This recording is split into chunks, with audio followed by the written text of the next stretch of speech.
Père Céleste, Dieu de grâce, Dieu d'amour, Dieu de bonté, nous sommes arrivés à un moment très précieux, Seigneur Jésus. C'est le moment que nos cœurs doivent être disposés pour écouter ta parole.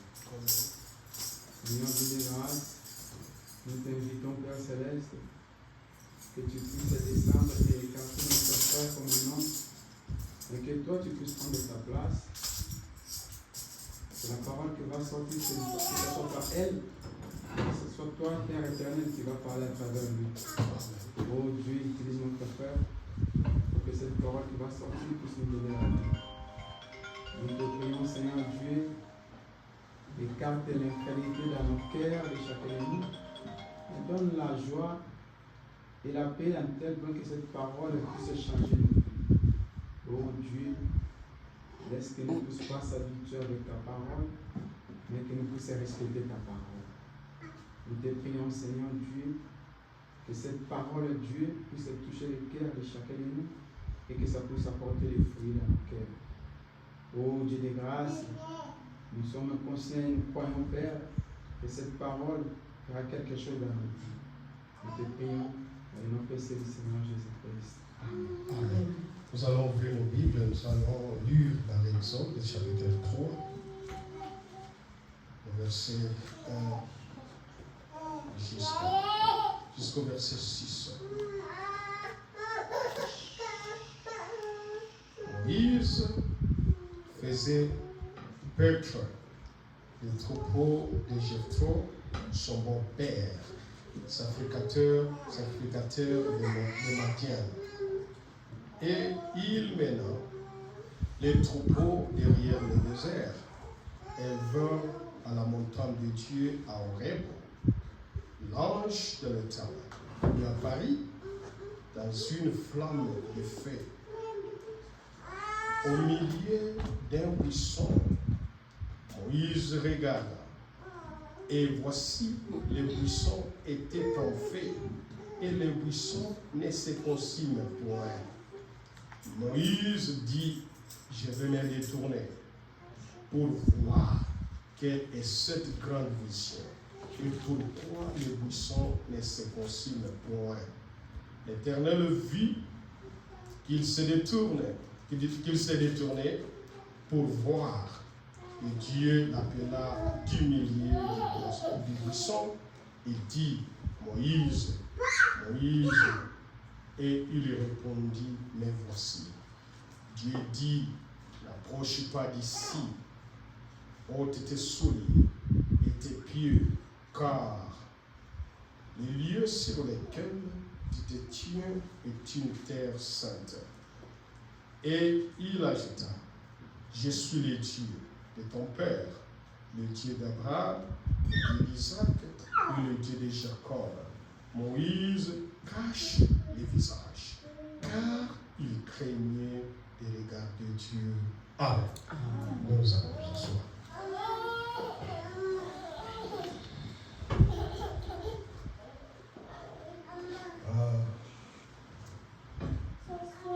Je remercie Dieu d'abord. Et je remercie aussi le frère Jonas pour me donner cette occasion d'apporter la parole. Aujourd'hui, nous allons parler sur un petit titre intitulé « Le troisième Exode ». C'est la prédication que Frère Branham avait prêchée. Mais avant de continuer, nous allons discuter d'abord ici, au verset 2. Verset 2 dans le chapitre 3 dans l'Exode. Ici, si vous lisez dans le verset 2, il dit ceci. L'ange de l'Éternel lui apparut dans une flamme de feu au milieu d'un buisson. Et Moïse, et voici, le buisson était tout à fait. Et le buisson ne se consume point. Moïse dit, je vais me retourner pour voir quelle est cette grande vision et pourquoi les buissons ne se consument point. l'Éternel vit. Alléluia. L'Éternel vit, il s'est détourné pour voir. Et Dieu l'appela dans le milieu du buisson. Du buisson et dit à Moïse, Moïse, il a répondu, mais voici. Ici, je vais un peu... si vous attendez ici, vous allez écouter, vous allez voir que l'ange de l'Éternel, il a descendu. Alléluia. L'ange de l'Éternel a descendu. Et il y avait un feu. Et ce feu-là ne se consumait pas. Il y avait seulement le feu. Et dans le feu, il y avait Dieu qui était là. Alléluia. C'est-à-dire pour dire que quand on dit l'ange de l'Éternel, dans la Bible, c'est-à-dire c'est Dieu lui-même. C'est-à-dire c'est lui-même Dieu qui a descendu. C'est l'ange-là, c'était Dieu. Alléluia. Il faut savoir distinguer les choses. Nous n'allons pas donner la place d'un homme à Dieu. Alléluia. Nous n'allons pas donner Frère Branham la place de Dieu. Jamais. Frère Branham, c'est un prophète. Il n'a pas un Dieu. Alléluia. L'ange de l'Éternel, c'est Dieu lui-même. C'est lui-même qui a descendu. Alléluia. Mais Frère Branham, lui, c'est un prophète de Dieu. Alléluia. Nous allons lire Juge pour comprendre cette écriture. Nous allons lire dans Juge. Juge chapitre 13. Et puis on va retourner dans notre sujet. Juge chapitre 13.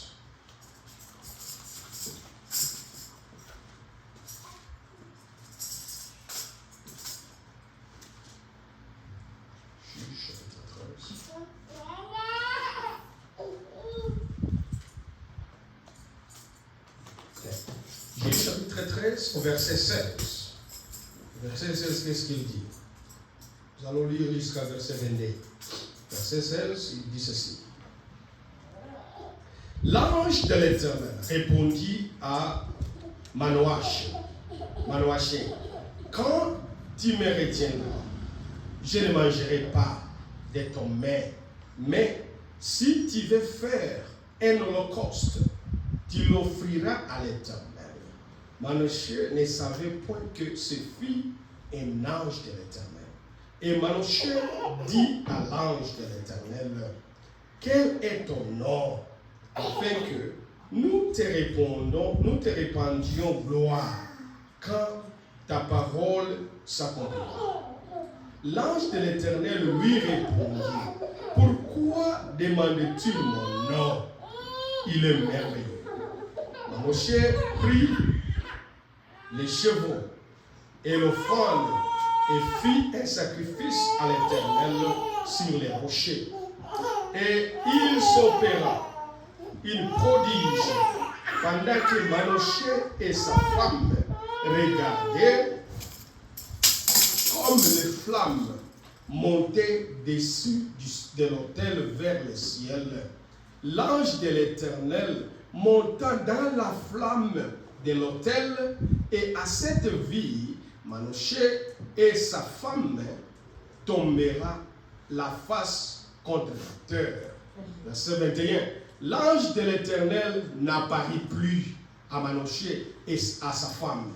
Alors Manoché comprit que c'était l'ange de l'Éternel. Verset 22. Il a dit à sa femme, nous allons mourir, car nous avons vu Dieu. Alléluia. L'ange de l'Éternel, c'est le Dieu lui-même. Quand il a descendu pour donner le message à Manoché, il a descendu d'abord pour donner à sa femme. Dieu lui-même avait descendu. L'ange de l'Éternel, c'est Dieu lui-même. Alors, il a dit à Manoché, à sa femme, que vous aurez un enfant. L'enfant Samson, alléluia. Il a donné les instructions claires. Et Manoché a demandé le nom. Quel est ton nom?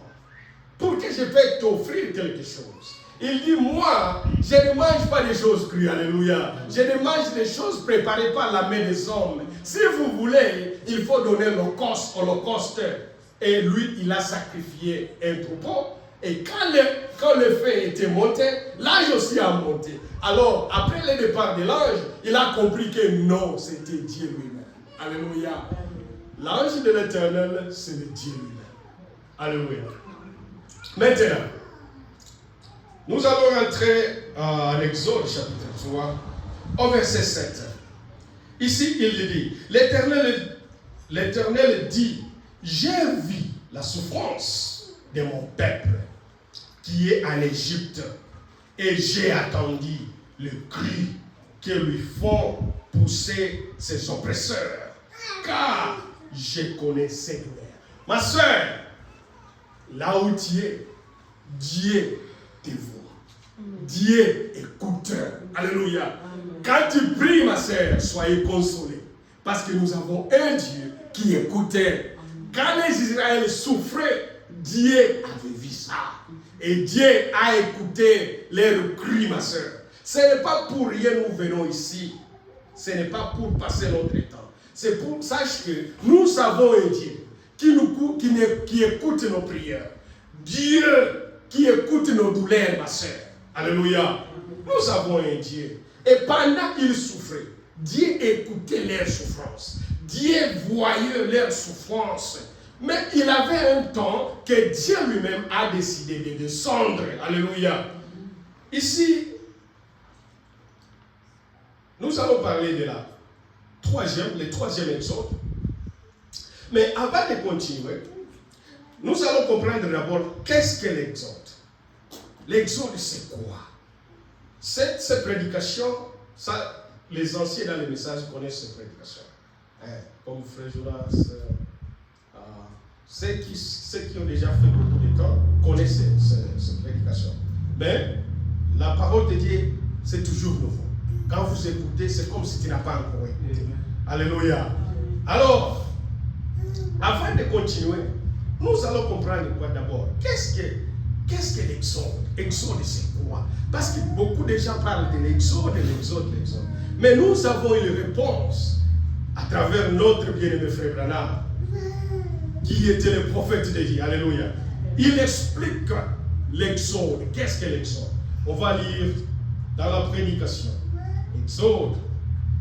Dans la prédication, 3e exode, au paragraphe 5 à 4. Pour mieux comprendre qu'est-ce que l'exode. Au paragraphe 54. Qu'est-ce que signifie l'exode? Tout le monde parle d'exode. Mais ici, Frère Branham a bien expliqué. On va lire. Il dit ceci, Frère Branham.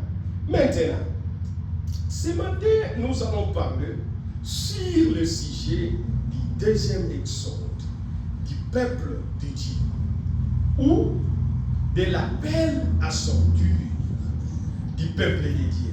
Exode signifie, ici il explique maintenant, exode signifie qu'on a fait à sortir, appelé à sortir, enlevé des. Alléluia. Je vais utiliser cela comme le sujet. Le deuxième exode du peuple de Dieu. Frère Branham l'a intitulé la troisième exode lors de la réunion du soir. Frère Branham explique ici. Il dit l'exode signifie sortir des. Alléluia. Sortir des. Séparer des. C'est ça l'exode. Maintenant, il y avait la première exode, il y avait le deuxième exode.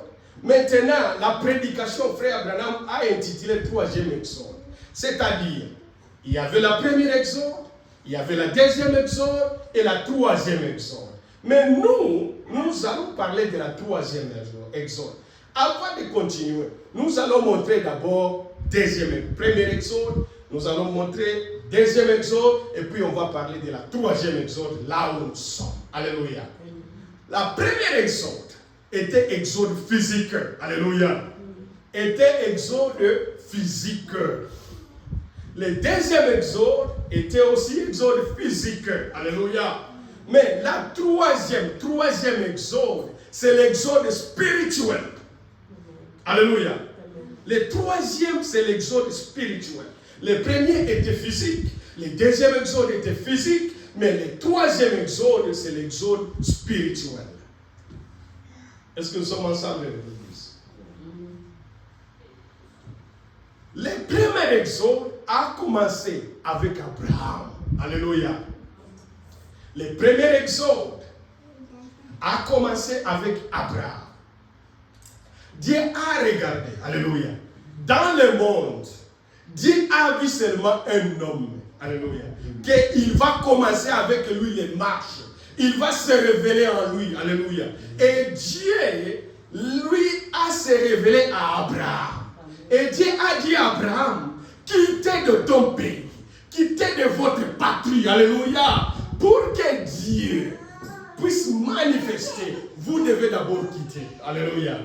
Vous devez d'abord quitter. Vous devez d'abord se séparer. C'est ce que Dieu a dit à Abraham. Il a dit à Abraham, toi, quittez de ton pays. Là où il était né, là où il avait ses frères, il avait toute sa famille, dans sa nation, là où il était frère Abraham.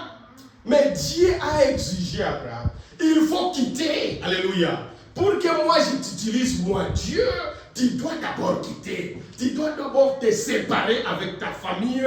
Alléluia.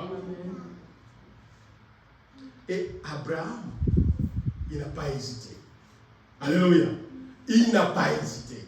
Quand Dieu lui a dit, il a écouté. Et il a accepté de quitter. Genèse.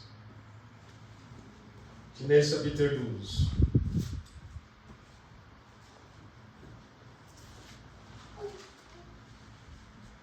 Genèse chapitre 12, verset 1 jusqu'à 7. L'Éternel dit à Abraham, va-t'en de ton pays, de ta patrie, et de ta maison, et de la maison de ton père, dans les pays que je te montrerai. Je ferai de toi une grande nation. Et je te bénirai. Je rendrai ton nom grand. Tu seras une source de la bénédiction. Je bénirai ceux qui te béniront. Et je maudirai ceux qui te maudiront. Et ceux qui te maudiront plutôt. Et toutes les familles de la terre seront bénies à toi. À toi, Abraham, toute la terre sera bénie. Abraham partit comme l'Éternel lui avait dit. Et Lot partit avec lui. Abraham était à l'âge de 75 ans lorsqu'il sortit de Charan. Abraham prit Sarai, sa femme, et Lot, le fils de son frère, avec tous les biens qu'il possédait, et le serviteur qu'ils avaient acquis à Charan. Et ils partiraient pour aller dans le pays de Canaan, et ils arriveraient au pays de Canaan. Abraham parcourir le pays jusqu'au milieu nommé, jusqu'au lieu nommé Séchem, jusqu'au chemin de la mort. Les Cananéens étaient alors dans le pays. Verset 7. L'Éternel apparut à Abraham et dit, je donnerai ces pays à ton postérité. Et Abraham bâtit là un autel à l'Éternel qui lui était apparu. Amen. Ici, Dieu a donné l'ordre. Alléluia. Il a donné l'ordre à Abraham. Parmi toutes les hommes de la terre dans cette époque-là, Dieu a vu seulement Abraham. Alléluia. Et ce pays-là, aujourd'hui, existe encore. Seulement le nom a changé. Abraham, il était originaire de Turquie. C'est ça était son pays. Alléluia. Mais Dieu lui a exigé de quitter son pays. Alléluia. Pour aller dans le pays que Dieu lui a montré. Avant que Dieu puisse t'utiliser, Dieu, il va d'abord te faire sortir. Vous devez d'abord sortir pour que vous puissiez voir la main de Dieu. Pour que tu puisses voir la gloire de Dieu. Pour que tu puisses comprendre Dieu. Il faut d'abord sortir.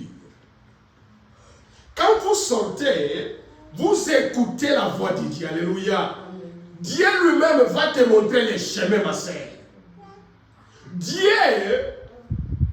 c'est lui qui nous sanctifie. Il n'y a pas aucun homme ici sur la terre qui va te sanctifier, ma soeur. Dieu, il prend les choses sales, il les rend propres. Les choses qui n'ont pas de valeur, Dieu donne la valeur. Les choses négligées, Dieu donne la valeur. C'est comme ça qu'il a fait avec notre père Abraham. Il le fait quitter. Abraham a compris. C'est ça le premier exemple. Abraham a écouté la voix de Dieu. Il a quitté son pays d'origine. Il a laissé toute sa famille là-bas. Alléluia. Mais Abraham avait fait un mistake, une erreur. Il a pris avec lui Lot. Alléluia. Il a pris avec lui Lot, son évêque. Quand Dieu nous appelle, souvent nous avons la tendance de résister. Alléluia. Et souvent nous avons cette tendance-là de résister, de venir vers Dieu. Mais quand nous venons vers Dieu, nous venons avec seulement nos lots. Alléluia. Quand il y a encore Lot, tu ne verras pas la main de Dieu. Alléluia. Tu ne verras pas la main de Dieu parce que tu es encore avec Lot. Il fallait que Lot puisse se séparer. Alléluia. Pour qu'Abraham puisse recevoir la promesse de Dieu, il faut que Lot il puisse se séparer avec Lot. Pour que voir la main de Dieu, il faut se séparer d'abord avec le monde. Alléluia. Vous vous séparez avec le monde. Par là, vous verrez la main de Dieu. Abraham, il avait avec son Lot. C'est lui qui a reçu l'appel. Lui et sa femme seulement. Mais lui, il a fait une erreur. Il a pris avec lui Lot. Il dit non, toi tu es mon neveu. Comme il s'attendait beaucoup. Alléluia. C'est pourquoi, quand vous êtes à Dieu, souvent vous avez toujours des amis. Alléluia. Parce que, oh, cet ami-là, c'est mon meilleur ami. Mais toi, tu es déjà dans l'église. Alléluia. Lui, il n'est pas dans l'église. Pourquoi vous allez continuer avec l'amitié? Alléluia. Vous n'allez pas continuer. Parce que votre vision, c'est différent de son vision. Il devait d'abord se séparer avec les amis. Alléluia. Vous devez vous séparer, ma sœur. C'est là ce qui m'est arrivé. Quand moi j'ai écrit le message, j'avais toujours les amis. Alléluia. Les amis qui étaient dans le monde. Je les fréquentais toujours. Alléluia. Et quand j'ai continué avec la parole, c'était difficile de se séparer avec le monde. Pourquoi? Parce que j'avais toujours les amis de ce monde. Alléluia. Il y avait des lots qui étaient avec moi. Il y avait des lots qui étaient à mes côtés. Et c'était difficile de continuer avec Dieu. Parce que les lots là, ils te retirent toujours, ils te retirent au dos. Quand vous voulez avancer, il y a aussi quand vous voulez avancer, ils te donnent des idées. Oh, on peut partir, on peut aller. Mais pour que tu avances bien, il faut d'abord se séparer avec toutes choses de ce monde. Là, vous verrez la main de Dieu. C'est ce qu'Abraham avait fait. Écoutez maintenant. Dans Genèse chapitre 13, verset 8, au verset 16. Qu'est-ce qu'Abraham avait compris? Abraham avait compris une chose. Il dit, il me faut se séparer avec Lot. 13, verset 8. 8 jusqu'à 16.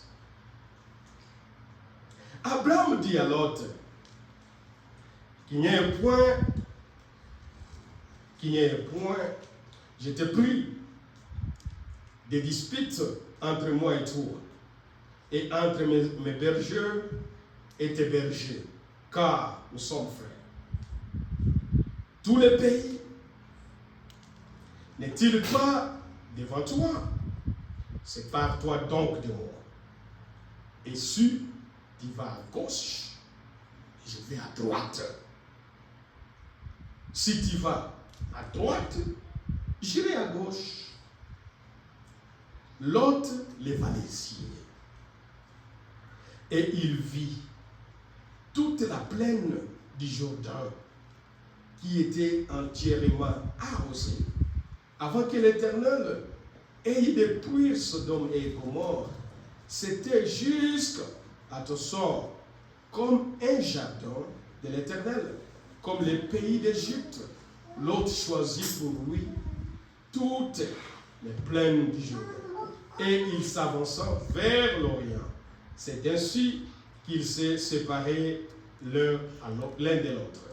Abraham habitait dans le pays des Cananéens et l'autre habitait dans les villes plutôt, de la plaine, et dressa ses tentes jusqu'à Sodome. Les gens de Sodome étaient méchants et des grands pécheurs contre l'Éternel. Écoutez maintenant ici. Après se séparer, l'Éternel dit maintenant à Abraham, après que l'autre se fit séparer de lui, lève les yeux et du lieu où tu es, regarde vers le nord et le midi, vers l'Orient et l'Occident, car tous les pays que tu vois, je les donnerai à toi et à ta postérité pour toujours. J'ai rendu ta postérité comme les poussières de la terre. En sorte que si quelqu'un peut compter la postérité de la terre, ta postérité aussi sera comptée. Amen. Après avoir Abraham se séparé avec l'autre, Dieu maintenant s'est préparé encore vers Abraham. Il dit à Abraham, viens. Alléluia. Regardez ces pays-là. Tu vois, tous les pays que tu vois là, je te donne toi. Alléluia. Pourquoi? Parce qu'il a quitté. Il a obéi à la voix de Dieu. Alléluia. Il dit ceci, je te donnerai ça pour toi et pour votre postérité, pour toujours. Ma sœur, et ce pays-là existe jusqu'à maintenant. Ce pays-là, c'est Israël. Alléluia. C'est pourquoi aucun pays dans le monde qui va déloger Israël là où il est. C'est parce que c'est Dieu qui les a donné ça. Il a donné à Abraham. Et Israël, c'est la postérité d'Abraham physique. Alléluia. Nous, l'Église, nous sommes la postérité d'Abraham spirituelle. Amen. Nous sommes la postérité d'Abraham. Quand Dieu a montré à Abraham, regardez les sables. Alléluia. Votre postérité sera comme le sable. Et quand on va compter aussi votre postérité. Ma sœur, tu étais là. Alléluia. J'étais dans l'Abraham. Alléluia. À partir de l'éternité, moi aussi j'étais là. Quand Abraham a regardé les sables, il m'a vu aussi. Parce que nous sommes la postérité d'Abraham spirituelle. Et nous sommes bénis à travers Abraham. Il est le père de la foi. Le père des nations. C'est lui. Si nous sommes bénis, c'est parce que Dieu a promis Abraham. Et quand tu pries, ma soeur, quand tu demandes la bénédiction auprès de Dieu, dis à Dieu, comme tu as dit à Abraham que tu vas le bénir, tu vas bénir sa postérité. Moi aussi, je suis l'un de sa postérité. Bénis-moi, comme tu as béni Abraham. Alléluia. Nous sommes les postérités d'Abraham. Spirituel. Israël, c'est charnel. Parce que Israël, c'est le nom de Jacob. Jacob, avant de devenir Israël, il était Jacob.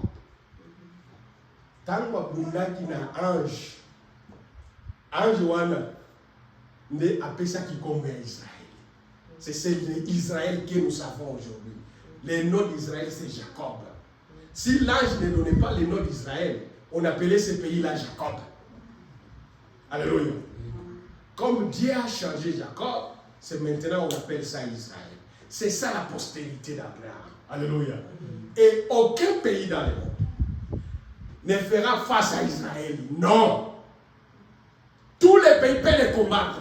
Mais comme Dieu a promis que je serai à votre côté, qui sait que ce soit vous combattrez? Moi, l'Éternel, je serai avec vous. Personne ne bougera pas Israël. Parce que c'est l'armée de Dieu. Parce que Dieu est encore avec eux. Malgré qu'ils n'ont pas eu cette grâce que nous avons eue. Mais Dieu n'a jamais abandonné Israël jusqu'à maintenant. Il est toujours avec Israël. C'est pourquoi il dit à l'Église, c'est lui qui bénit Israël, je le bénis. Alléluia. Et c'est lui qui maudissait Israël, je maudissais aussi. Pour nous, l'Église, nous savons que ils ont refusé seulement la grâce. Ils ont refusé Jésus-Christ. C'est pourquoi Dieu a ouvert une petite porte pour nous les nations. Alléluia. Mais Dieu, il n'a pas encore fini avec l'Israël. Après l'enlèvement, après l'Église partie, Dieu lui-même se retourna maintenant vers Israël. Jésus viendra et ils vont reconnaître Jésus-Christ.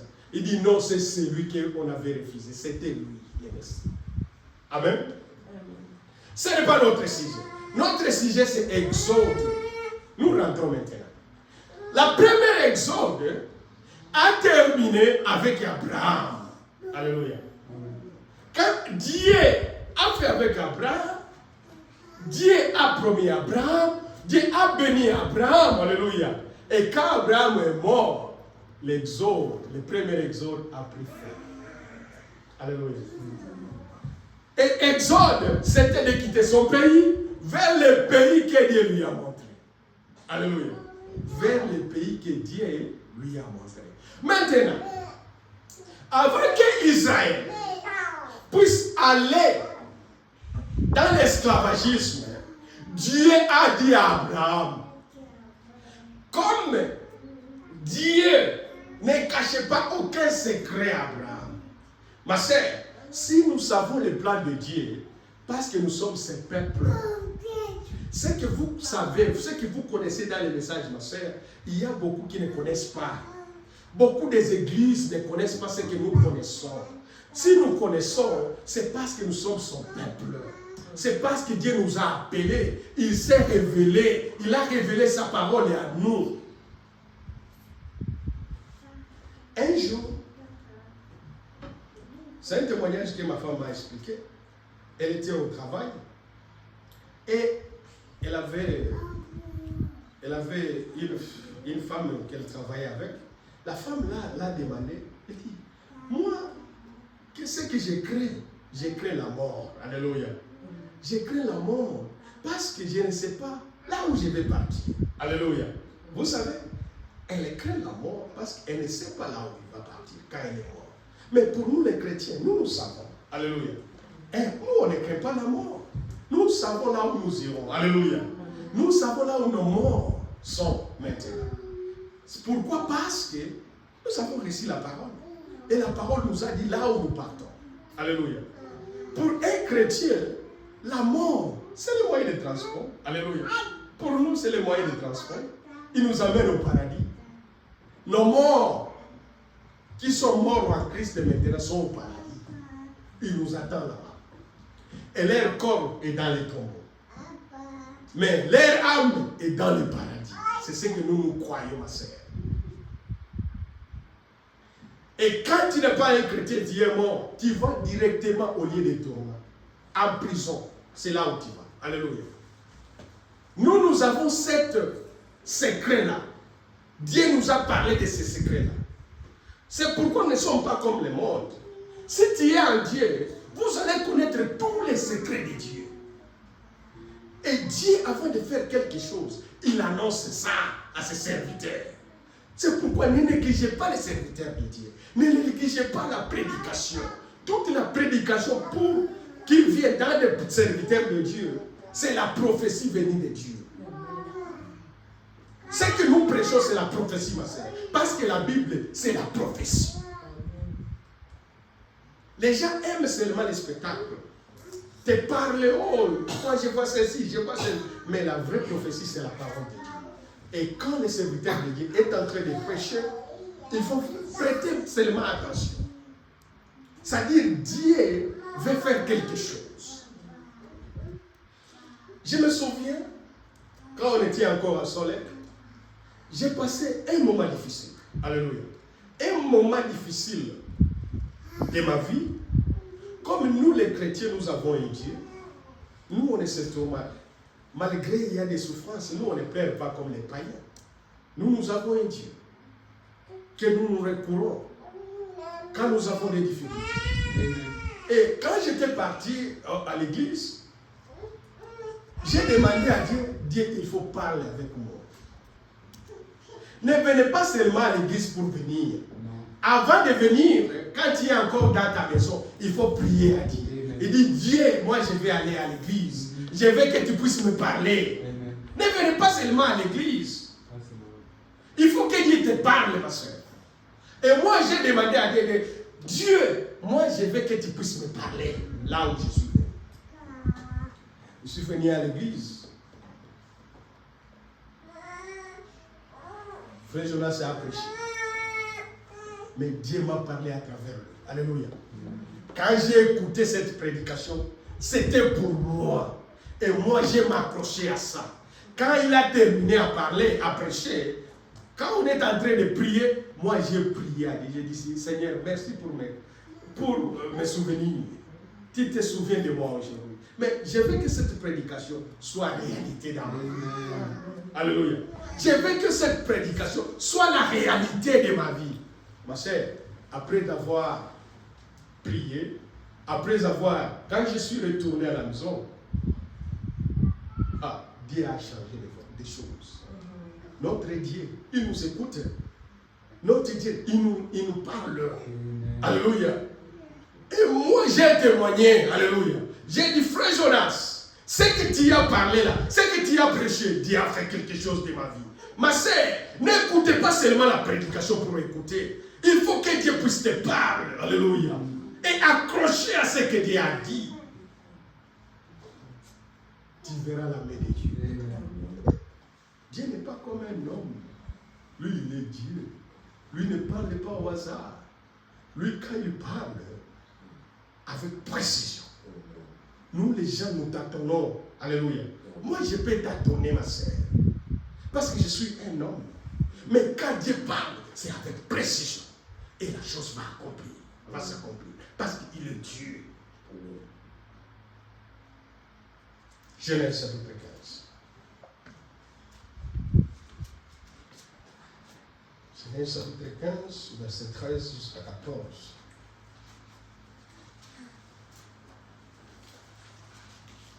Et l'Éternel dit à Abraham, sache que tes descendants seront étrangers dans un pays qui ne sera point en eux. Ils y seront asservis et on les opprimera pendant 400 ans. Verset 14. Mais je jugerai la nation à laquelle ils seront asservis et ils serviront ensuite avec de grandes richesses. Amen. C'est-à-dire, il n'y avait pas moyen que Dieu puisse cacher. Alléluia. Amen. Quelque chose à son serviteur Abraham. Dieu a dévoilé tout. Il dit, votre postérité sera en esclavagisme. Et ils feront 400 ans. Alléluia. Quand Dieu parle, c'est avec précision. Alléluia. Il parle avec précision. Il dit, ils seront là pendant 400 ans. Et après moi, je viendrai. Alléluia. C'est quand il est venu vers Moïse maintenant. Alléluia. Mais il avait déjà dit à Abraham. Qu'est-ce que Frère Branham dit à ce sujet? On va lire dans la même prédication. Dans la même prédication, au paragraphe 55 et le paragraphe 56. Écoutez. Qu'est-ce que Frère Branham dit à ce propos? Il dit ceci. Bon. Ils avaient eu de nombreux exodes. Ça, c'est Frère Branham. Bien sûr. Mais je parle de la foi que Dieu a appelé un exode à une séparation avec le lieu où ils étaient. Et à ce moment-là ici, Dieu s'est préparé à accomplir sa divine parole. La promesse qu'il avait faite avec Abraham, à Isaac et à Jacob, des années, des certaines années s'étaient écoulées. Et pourtant, Dieu n'oublie jamais sa promesse. À sa saison, au temps marqué, Dieu a accompli toujours parfaitement sa promesse. Par conséquent, ça c'est l'homme de Dieu, par conséquent, on peut se reposer avec assurance, car ce que Dieu a promis dans cette Bible, il le fera. Inutile d'essayer de penser à d'autres choses et de dire, eh bien, les problèmes avaient peut-être tort ou cela ne pourrait pas arriver de nos jours. Cela semble presque impossible à ce temps-là, plus impossible que maintenant. Mais Dieu l'a quand même fait parce qu'il avait promis et il fera. Alléluia. Notre Dieu n'est pas comme un homme. Ce qu'il a dit avec Abraham, alléluia. Mais les années avaient passé. Les années avaient écoulé 400 ans. Alléluia. Amen. Mais Dieu a accompli ça. Parce qu'il est Dieu.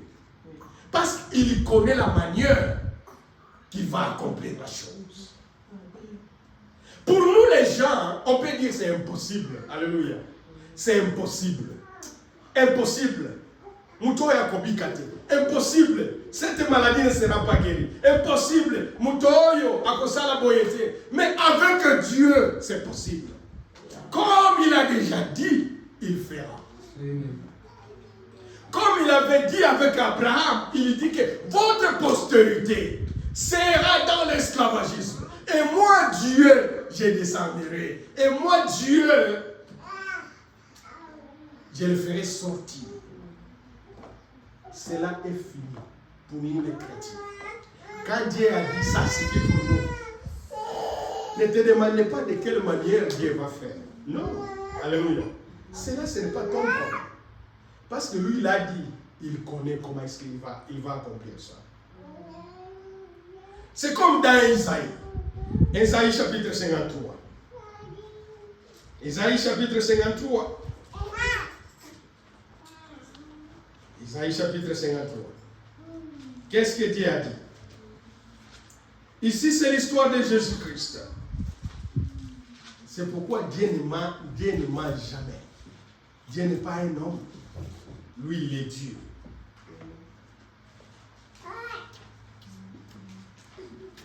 Ici, à Isaïe, vous allez lire à la maison tous les chapitres et vous verrez qu'est-ce que Dieu a dit, qu'est-ce qu'Isaïe avait prophétisé. Parce que Isaïe prophétisait quelque chose qu'il ne savait pas. Alléluia. Il ne savait pas qu'est-ce qu'il disait. Lui, il prophétisait seulement avec l'Esprit de Dieu là-haut. Alléluia. Et quand il prophétisait, il ne savait pas qu'est-ce qu'il parlait. Mais il parlait de Jésus. Alléluia. C'est pourquoi Frère Branham dit, si vous dites que vous ne voyez pas Jésus dans l'Ancien Testament, vous voyez seulement Dieu dans le Nouveau Testament, tu n'as pas bien lu la Bible. Alléluia. Tu n'as pas bien lu la Bible. Si tu lis dans l'Ancien Testament, vous verrez Jésus dans l'Ancien Testament. Alléluia. C'est ce que Frère Branham a dit. Parce que l'Ancien Testament, c'est l'ombre. L'ombre du Nouveau Testament. L'ombre, c'est quoi? L'ombre,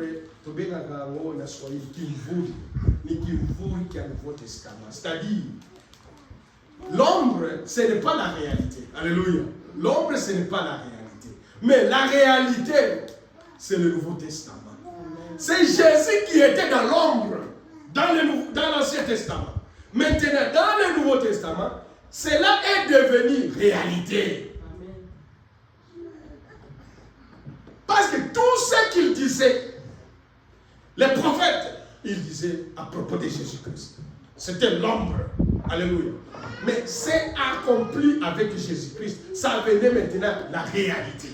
Et si vous lisez dans Ésaïe chapitre 53, Ésaïe prophétisait seulement sur Jésus-Christ. Il a dit même sa figure. Alléluia. Même comme cet enfant sera. Même il a dit même la figure de Jésus qui n'a pas ni beauté ni éclat. C'était dans l'Ancien Testament. Alléluia. Vous voyez comment est-ce que Dieu opère? Il parlait de Jésus, mais sans savoir qu'il parlait de Jésus-Christ. Alléluia. Amen. Et la même chose se répète. Dieu avait dit à Abraham que votre postérité sera un esclavagisme. Et c'est vrai, après 400 ans, cela est accompli. Cela est accompli. Parce que Dieu avait dit, ma soeur. Il n'a pas un nom, il n'est pas comme un homme. Maintenant, si vous lisez comment est-ce que cela est accompli, comment est-ce qu'ils se sont arrivés en Égypte, si vous lisez dans la même prédication, on va lire dans les paragraphes 57 et 67, Exode, 3e Exode, paragraphe 67. Disons, écoutons, qu'est-ce qui s'est arrivé? Qu'est-ce qui fait qu'ils se sont maintenant se retrouvés en Égypte?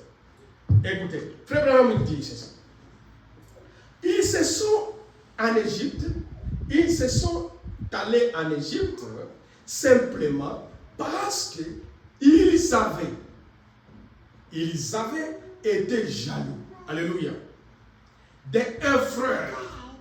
C'est la raison pour laquelle Israël était en Égypte à ce temps-là. Hors de leur pays. Souvenez-vous, les promesses de Dieu n'étaient pas valables que tant qu'ils demeuraient dans leur pays. Alléluia. Les promesses de Dieu étaient valables aux enfants d'Israël, c'est dans leur pays. Mais ils se retrouvaient dans l'Égypte, comme Dieu avait dit, à cause de quoi? De la jalousie. Ils se retrouvaient en Égypte à cause de la jalousie. Parce qu'ils ont haï leur frère. Et ils ont vendu leur frère, qui est Joseph. Alléluia. Et à cause de la jalousie, ils se sont trouvés dans l'esclavagisme. C'est pourquoi, ma sœur, la jalousie est très dangereuse dans nos vies. La jalousie, c'est ça la source du mal dans le monde.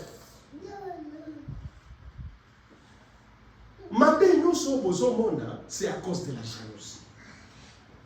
Les tueries que vous voyez, c'est à cause de la jalousie. Jalousie, c'est quelque chose de très dangereux dans la vie des hommes.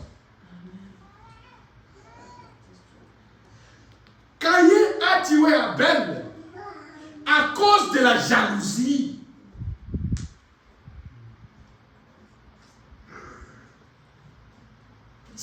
vous avez cet esprit, il faut demander à Dieu qu'il puisse t'aider à enlever cet esprit-là. Si vous voyez la division dans les églises, c'est à cause de la jalousie. Parce que moi, je ne suis pas satisfait là où je suis. Je vais prendre la place de Frère Jonas. Alléluia. Il y a même les tueries dans l'église de Dieu. Alléluia. À cause de la jalousie. Les gens mettent même des poisons. Alléluia. Dans l'église, ils utilisent des poisons pour tuer, pour qu'ils prennent la place de l'autre. À cause de la jalousie. C'est quelque chose de très dangereux. Il faut demander à Dieu qu'il puisse t'aider à enlever cette mauvais esprit-là de la jalousie. À cause de la jalousie, ma sœur, tu ne verras jamais Dieu. Jamais. Sois satisfait. Soyez satisfait de ce que Dieu t'a donné. Alléluia. N'enviez pas les autres.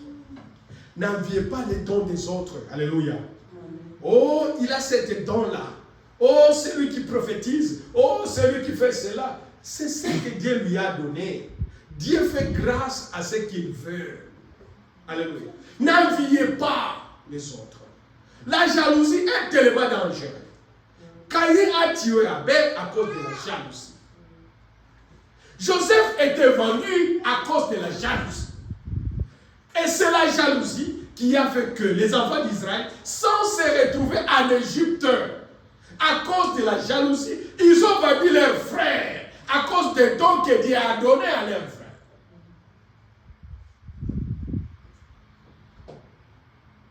C'est la jalousie. Pourquoi c'est mal? Pourquoi c'est mal? Pourquoi c'est mal? C'est parce que Dieu a fait grâce à nous. Alléluia. C'est ça la réponse. Pourquoi c'est mal? Dieu a fait grâce à nous. Demandez à Dieu de faire aussi grâce. Alléluia. Nous avons seulement une personne. Une personne qui lui donne à celui qui fait. Et écoutez, ici, nous sommes tour à tour. Amen. Tour à tour. Il faut attendre votre tour. Si Dieu m'a béni aujourd'hui, il faut être content de vous. Alléluia. Parce que votre tour sera demain. Il faut être content de ton frère quand il est béni. Alléluia. Pour nous les enfants de Dieu, la bénédiction de ces rosettes, c'est ma bénédiction. Alléluia. La bénédiction de ces Wicca, c'est ma bénédiction. Parce qu'à travers ces Wicca, Dieu aussi va me bénir. Alléluia. À travers ma sœur. La bénédiction de frère Jonas, c'est ma bénédiction. Je serai content de lui quand lui il est béni. Et je prierai pour lui.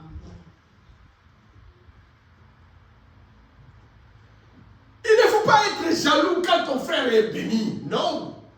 Ma sœur, tu as la jalousie. Tu ne seras jamais béni. Non. Tu ne seras jamais béni. Tu vas prier, tu vas prier, tu vas prier parce que Dieu voit ton cœur. Nous voyons seulement l'extérieur. C'est ce que nous voyons. Ce que Dieu pense maintenant là, moi je ne connais pas. Alléluia. Moi je ne connais pas.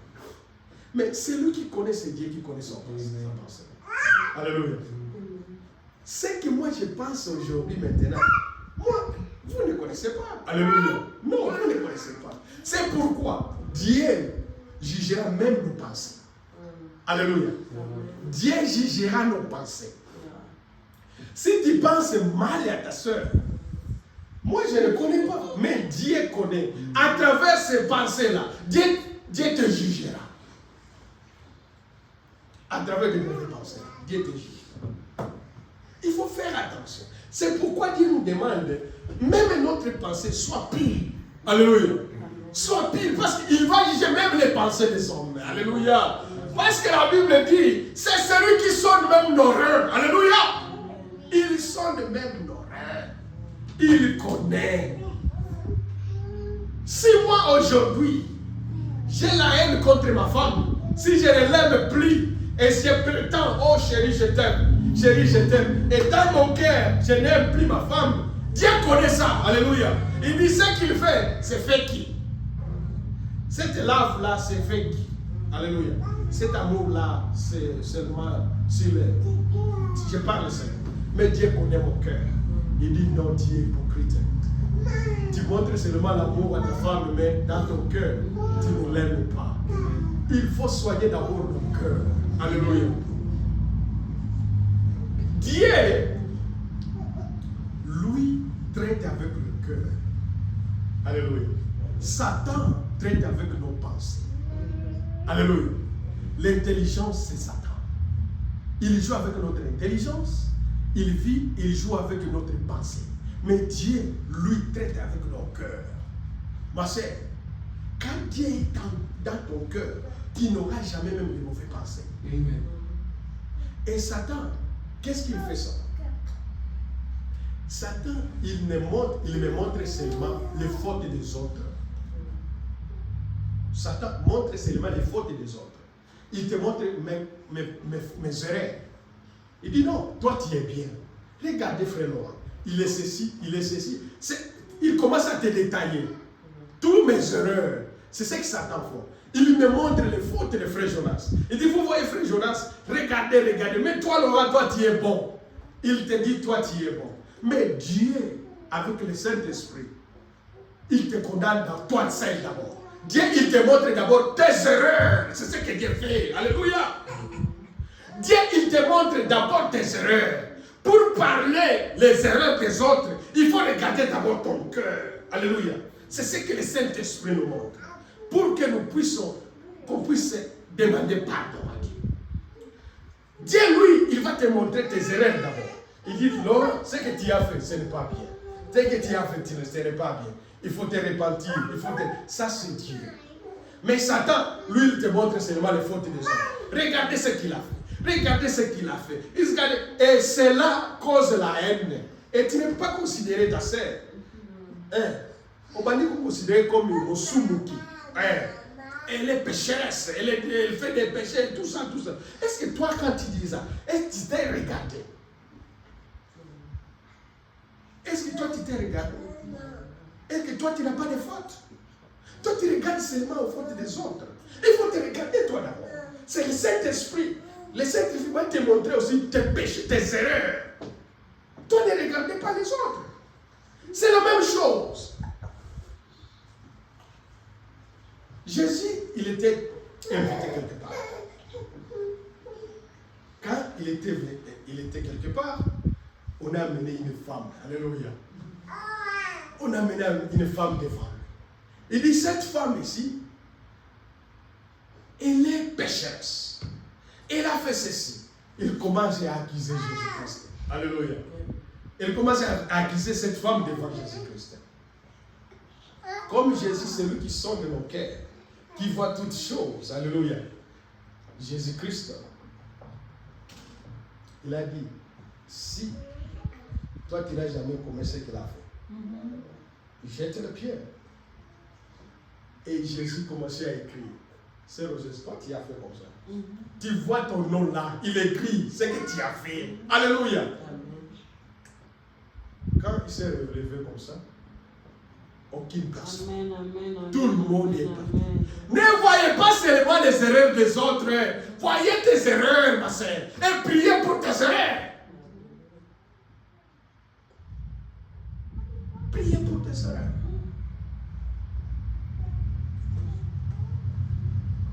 Si tu regardes les erreurs, tu retrouveras. Au commun, parce que je suis un homme. Ce qu'on regarde, si tu me regardes, tu trouveras les erreurs. Parce que je suis un homme. Mais si tu pries pour moi, c'est mieux. Alléluia. Si tu pries pour moi, c'est mieux. Il faut prier pour les uns et les autres. C'est ce que la Bible nous a recommandé. Priez les uns pour les autres. Ma sœur, ne parlez pas seulement mal. Ne voyez pas seulement les erreurs des autres. Mais il faut mieux prier pour les autres. Alléluia. Frère Jonas, Seigneur, souviens-toi de nous. Alléluia. C'est ça un chrétien, c'est ça l'attitude d'un chrétien. Ne parlez pas seulement mal de frère Jonas. Ne parlez pas mal de frère Laurent. Et plutôt priez pour frère Laurent. Alléluia. C'est ça l'attitude d'un chrétien. À cause de la jalousie. Alléluia. Ils se sont trouvés dans l'esclavage.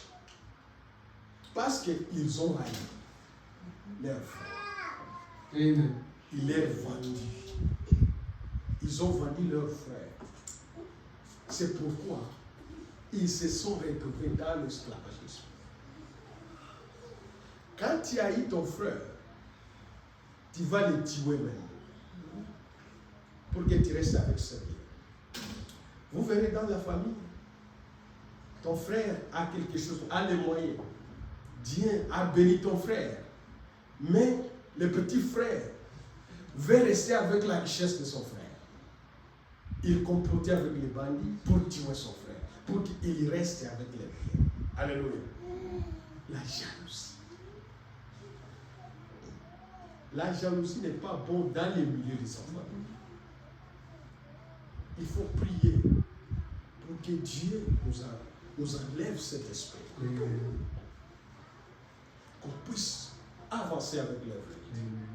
Notre objectif, c'est arriver au terministe, à la destination. Alléluia. C'est comme si je vais aller à Solec. Je peux rester à Magna, mais ce n'est pas la destination. Je n'ai pas encore arrivé. Alléluia. Mais la destination, c'est arriver à Solec. C'est là où ma destination. Il faut faire que tu puisses arriver à la destination. L'église, ce n'est pas la destination finale.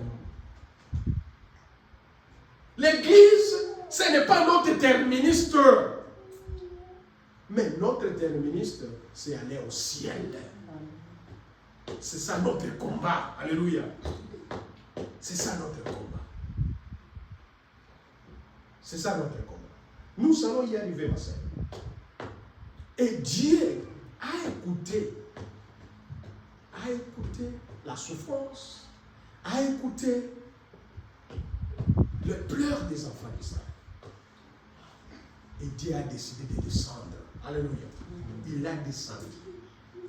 C'est là où le deuxième exode a commencé. Amen. Quand Dieu a descendu. Alléluia. Amen. On va lire encore.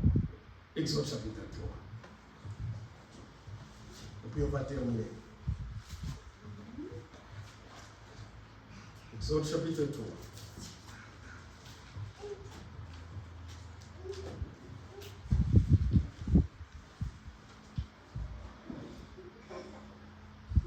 Exode chapitre 3. On va commencer au verset 8 jusqu'au verset 12. C'est là où nous allons stopper. Je suis descendu pour les délivrer de la main des Égyptiens et pour les faire monter de ces pays dans un bon et vaste pays, dans un pays où coule le lait et le miel, dans le lieu qu'habitent les Cananéens,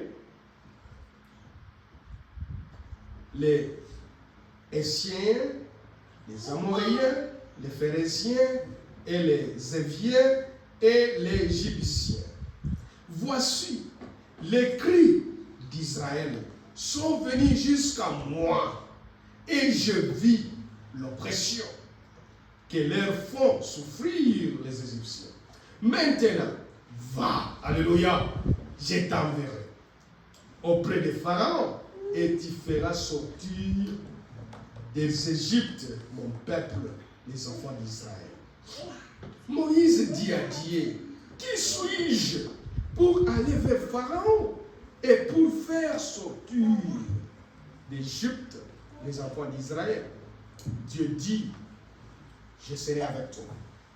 Et ceci sera pour toi le signe que c'est moi qui t'a envoyé. Quand tu auras fait sortir de l'Égypte le peuple, vous servirez Dieu sur cette montagne. Alléluia. La cause de faire sortir les enfants de Dieu dans l'esclavagisme, c'est pour aller servir Dieu. Alléluia. C'est ça la cause. Pendant qu'ils étaient dans l'esclavagisme, il n'y avait pas moyen qu'ils puissent servir Dieu. Ma sœur, quand vous êtes esclave du péché, c'est très difficile de servir Dieu. Ils étaient dans l'esclavagisme. Et là, il n'y aura pas moyen de servir Dieu. Ils devaient seulement sortir pour aller maintenant servir Dieu. Alléluia. Et en Israël, en Égypte, Israël était le peuple de Dieu. Mais Israël n'était pas encore l'église. Alléluia. Parce qu'ils étaient dans l'esclavage. Ils devaient sortir d'abord pour être maintenant église. Alléluia. Ils étaient peuple de Dieu. C'est vrai quand ils étaient dans l'esclavagisme. Maintenant, pour devenir l'église, ils devraient sortir de l'esclavagisme. Pour être un peuple de Dieu, ma sœur, vous devez d'abord sortir. Alléluia. Pour bien servir Dieu, vous devez d'abord sortir. Pour aller maintenant servir Dieu. Et sortir, ça ne suffit pas. Vous devez se séparer. Alléluia. Sortir et se séparer pour bien servir Dieu. Regardez, si quelqu'un est dans le péché, il est incapable même de prier. Pourquoi? Parce que sa conscience n'est pas pure. Parce que tu te reproches de quelque chose. Il dit, toi, tu commences à prier là. Ce que tu as fait là, ce n'est pas bon. Tu as des réprimandés dans ton cœur. Tu as des problèmes. Tu as des reproches dans ton cœur. Et tu es devenu incapable de prier. Parce que tu es dans le péché. Je peux te demander même la prière. Ma sœur, priez pour moi. Comme tu as des reproches dans ton cœur, tu es devenu incapable de prier pour même ton frère et ta sœur. Parce que tu as quelque chose dans ton cœur. Quand tu as la jalousie, est-ce que tu es en mesure de prier pour ta sœur? Non. Tu n'es pas en mesure de prier pour ta sœur. Parce que tu as quelque chose dans toi. Tu te reproches de quelque chose. Mais si tu ne te reproches de rien, ma sœur, même si je t'appelle na katikati ya butu à minuit, j'appelle non, frère Jonas, j'ai besoin de prière. Il va se lever, il dit non, ok, lève-toi mon frère. Il va prier même au téléphone, dire ok, prions. Il prie parce qu'il n'a pas quelque chose qui lui reproche. Quand tu as quelque chose qui te reproche, ma sœur, tu es incapable de dire même un seul mot à Dieu. Parce que tu es dans le péché. Et il y a les autres, il est dans l'église, mais il est toujours un esclave du péché, ma sœur. Parce que tu es incapable de se séparer avec ce péché-là. C'est pourquoi tu n'avances pas dans ta vie spirituelle. Tu es toujours là. Alléluia.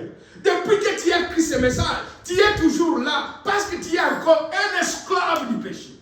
Amen.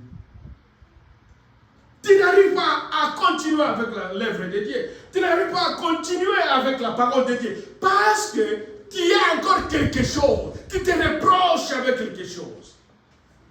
C'est vrai, tu es sorti. Alléluia. Mais tu n'es pas encore te séparé, ma sœur. Qu'est-ce que tu attends? Il faut se séparer de toutes choses, ma sœur. Il faut se séparer de toutes choses, mon frère. Nous tous ici, je ne sais pas, seulement les uns parmi nous qui n'est pas venu de quelque église comme moi, j'étais dans des églises. C'est là où je suis venu. Pour rechercher la vérité. Alléluia. J'étais catholique. Non, j'étais musulman. Je suis né musulman. Catholique, Bethel, et maintenant je suis dans le message. C'est là où j'ai trouvé la vérité. Je me suis séparé avec toutes les dénominations là. Je me suis séparé avec. Pour venir dans les messages. Et pourquoi je vais continuer avec les péchés, même dans les messages? Vous devez vous séparer, ma sœur. Amen. Quand vous avez quitté la dénomination pour venir dans les messages, ce n'est pas pour rien. C'est parce que Dieu a un plan pour toi. C'est parce que tu es élu de Dieu.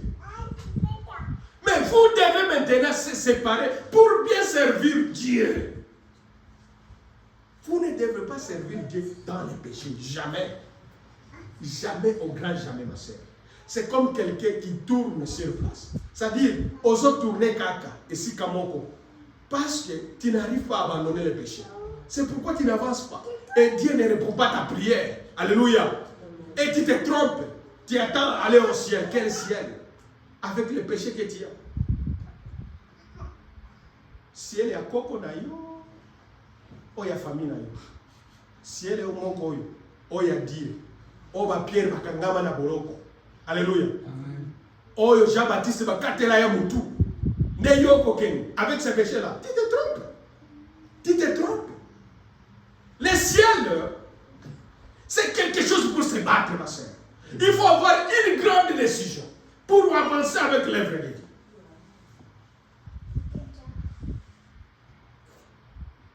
Que le Seigneur nous bénisse. Nous allons continuer.